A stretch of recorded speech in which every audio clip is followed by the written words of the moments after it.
समग्र राज्य रे ए चाषी समावेश आयोजन करा जायछि एवं आज ए परिप्रेक्षी आम भद्रक जिले में चाषी समावेश आयोजन करूँ।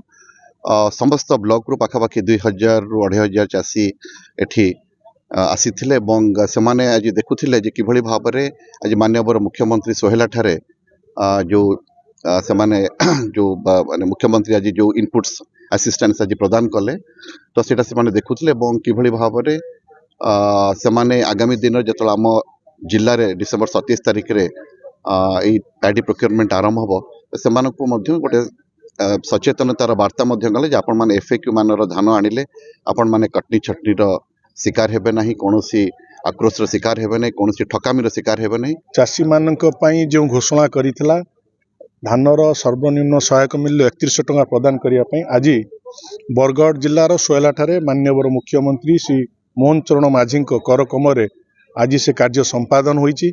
जो कथा भारतीय जनता पार्टी निर्वाचन इश्तेहार रे प्रतिश्रुति देइथिला 4.5 कोटी ओडियावासी को गोटी गोटी करी प्रतिश्रुति पालन करुची। जो ऐतिहासिक निष्पत्ति से नहीं जो आशीर्वाद रु आज नूतन करी ओडिशा भारतीय जनता पार्टी प्रथम थर पर एकाकी सरकार करिची। निश्चिंत डबल इंजन सरकार अर्थ है विकास गति को द्विगुणित करवा। जो चाषी सारा भारत नुहे केवल सारा विश्वर पेट को पोषुछि तार गुरुत्व निश्चित भाव में आज भारतीय जनता पार्टी प्रमाणित करछि एवं भारतीय जनता पार्टी चाषी मानक सहित अच्छी साधारण लोक मानक सहित अच्छी।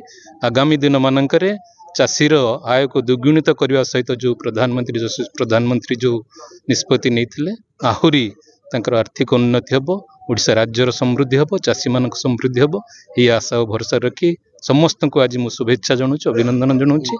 आगामी दिन मानकरे एपरी ओडिशा राज्यर उन्नति हो चली था।